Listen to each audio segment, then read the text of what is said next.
देश के जो दूसरे बड़े पूंजीपति हैं, जैसे कि जी रिलायंस वाले हैं, अंबानी साहब हैं, सुनील भारती हैं, टाटा हैं, बिरला हैं, ये तो वो सबसे ऊपर के हो गए, और भी हैं बड़े बड़े बड़े पूंजीपति दूसरी।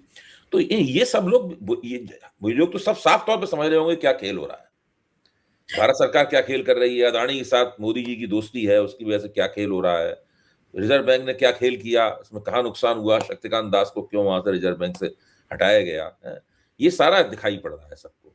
तो भारत का जो बड़ा कारपोरेट, भारत के बड़े कारपोरेट घराने हैं, वो सब इस बारे में क्या सोच रहे हैं, क्योंकि अंततः तो भारत का फाइनेंशियल मार्केट कमजोर होता है, भारतीय अर्थव्यवस्था कमजोर होती है, तो इन सब लोगों के ऊपर भी असर ही पड़ता है।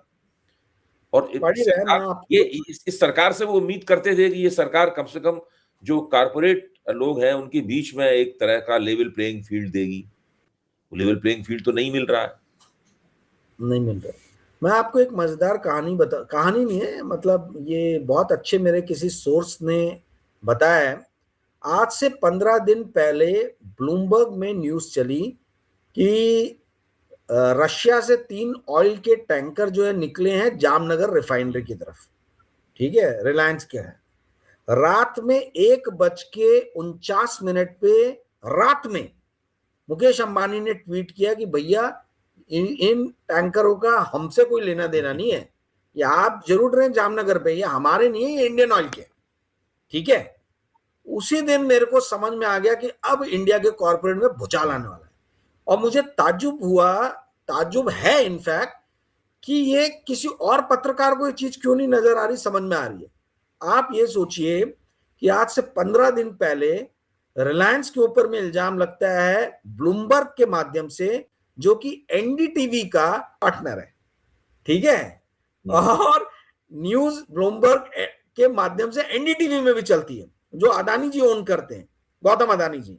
और उसमें चलता है कि रशिया से 3 ऑयल के टैंकर चले जो आके जामनगर रिफाइनरी में रुकने वाले। वो कहाँ पे अटैक कर रहे हैं साफ दिखाई पड़ रहा है। हाँ, तभी मुझे समझ में आया कि काउंटर अटैक होगा ही होगा। तो काउंटर अटैक 15 दिन बाद आ गया एसईसी के माध्यम से। तो आप जो कह रहे हैं कि भारत के दूसरे कॉर्पोरेट कुछ कर नहीं रहे, आप बिटवीन द लाइन समझ सकते हैं। तो इसको मैं और ज्यादा ये भी बताइए राजीव जी कि अब अदानी का अमेरिका में क्या होगा। भाई हिंदुस्तान में तो मोदी जी अदानी जी को न केवल बचाते हैं बल्कि लगातार आगे बढ़ाते जा रहे हैं, उसके तथ्य हम लोगों के सामने हैं। आप भी कई बार कह चुके हैं, मैं भी नई परख के मंच पर ये बातें सिलसिलेवार तथ्यात्मक बता चुका हूं, सब लोग जानते हैं इस बात को कि मोदी जी के शासन काल में ही वो क्या से क्या हो गए अदानी जी।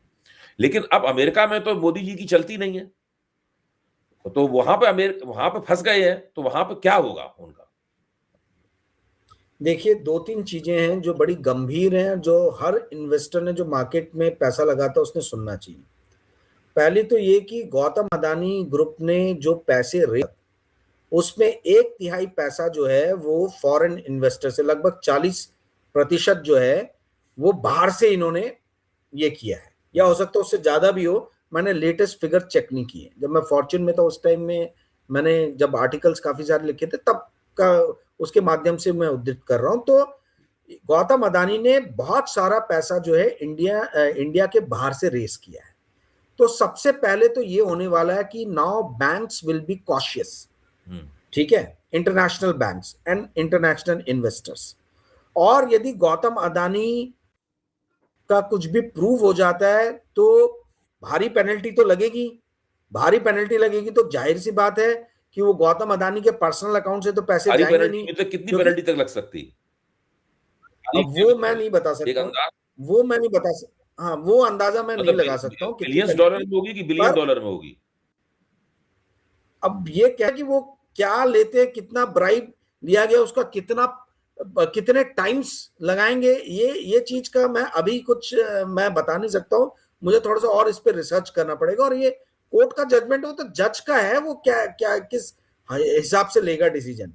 पर जो आप इम्प्लीकेशंस पूछ रहे हैं कि क्या हो सकता है, तो सबसे पहला तो ये कि इंस्टीट्यूशनल इन्वेस्टर्स अब बहुत कॉशियस हो जाएंगे, ना केवल अदानी के लिए बल्कि भारत के हर कॉर्पोरेट के लिए। ये भारत के हर कॉर्पोरेट के लिए चिंता करने की बात है जो भारत से बाहर पैसे रेस करने के लिए सोचता है, जो मल्टीनेशनल इंडिया के कंपनीज हैं, टाटा हो गया, बाबा कल्याणी ग्रुप हो गया, ये सब जो इंडिया के बाहर जिन्होंने बहुत एक्सपेंशन करके रखा हुआ है, रिलायंस हो गया, तो पैसा रेज करना इंडियन कंपनीज के लिए बहुत डिफिकल्ट हो जाएगा, पहली चीज। दूसरा, यदि इंटरनेशनल इंस्टीट्यूशनल इन्वेस्टर्स और बैंक जो है वो पैसे देने में कॉशियस होंगे, तो जाहिर सी बात है कि इंडियन बैंक्स, मोदी जी बोले चाहे कोई भी बोले, इंडियन बैंक्स को सोचना पड़ेगा, क्योंकि इंडिया के बैंकों ने बहुत बड़ा एक्सपोजर जो है अदानी ग्रुप में ले लिया है। और मेरी जानकारी के हिसाब से कई बैंक्स जो हैं उनकी जो सेक्टोरल लिमिट रहती है, वो सेक्टोरल लिमिट का जो एक्सट्रीम एंड है कि किसी एक ग्रुप को आप 10% से ज्यादा जो है वो लोन नहीं दे सकते हो, तो उसके आसपास में पहुंच गए। वो 10% है कि 8% है, वो एक बार मुझे चेक करना होगा, पर या 15% है शायद। तो उस सेक्टोरल लिमिट और उस ग्रुप लिमिट के पास में कई सारे बैंक्स पहुंच गए। तो वो मोदी जी चाहे या कोई भी चाहे, या तो आप अपना इक्विटी कैपिटल बेस बढ़ाइए और फिर दीजिए, वो पॉसिबल नहीं है आज की कंडीशन में। तो अदानी को इंडिया के बैंकों से भी प्रॉब्लम आ सकता है।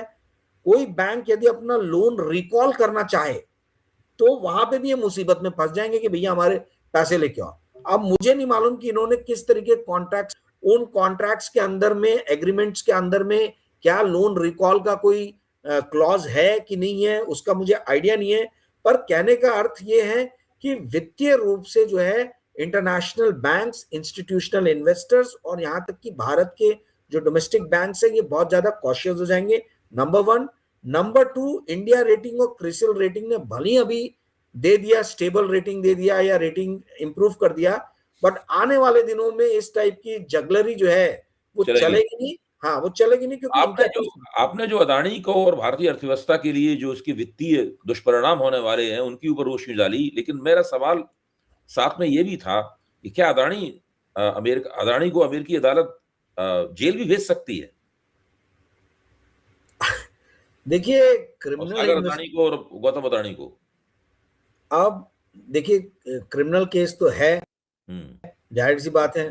अब गौतम अदानी यदि कहीं बाहर ही नहीं जाएंगे तो आप क्या कर लो, सागर अदानी यदि बाहर ही नहीं जाएंगे तो आप क्या कर लो? नहीं, वो तो अगर सजा सुना देगी तो फिर भले ही वो पकड़े ना जाए, लेकिन हाँ, तो सुना तो लेकिन उनको एक फरार मुलजिम तो घोषित किया जा सकता है।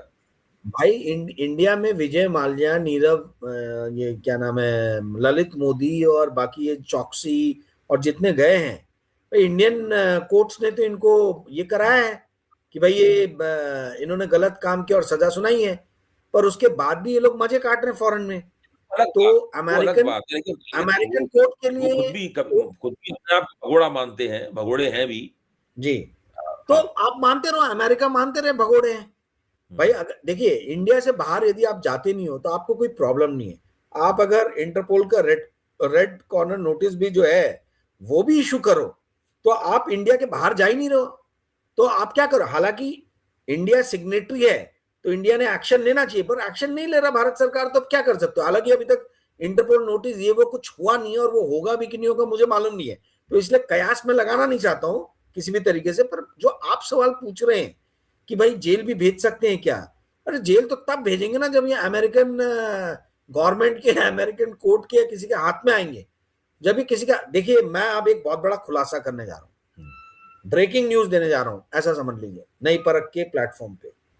मेरे खुफिया स्रोतों ने मुझे बताया है, और ये बात कहीं पे भी नहीं है, कि आने वाले दिनों में हो सकता है कि गौतम अदानी अपनी सारी ग्रुप कंपनी से रिजाइन कर दे।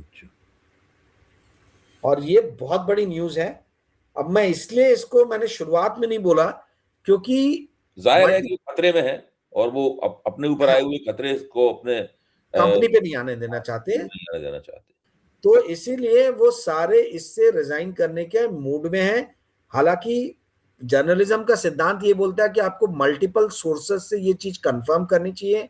गौतम अदानी से मैं अभी तक बात कर नहीं पाया हूं, पर एक जो मेरे सोर्स है उन्होंने मुझे बताया कि इसकी अंदर चर्चा हो रही है ग्रुप के अंदर में, और ये बहुत बड़ी पॉसिबिलिटी है कि आने वाले दिनों में अपनी सारी ग्रुप कंपनी से रिजाइन कर दें। चलिए इसी मुकाम पर हम लोग अब विदा लेते हैं, और आपका बहुत बहुत धन्यवाद। आपने इस पूरे मसले के ऊपर रोशनी डाली और विश्लेषण करके हमें बताया कि भारत के स्टॉक एक्सचेंज, गौतम अदानी, सोना, चांदी और सब ये सब जो पूरा और भारत सरकार, इन सब के बीच का जो समीकरण है, वो दरअसल समीकरण किस तरीके से भारतीय अर्थव्यवस्था को और भारतीय वित्त बाजार को नुकसान पहुंचा रहा है।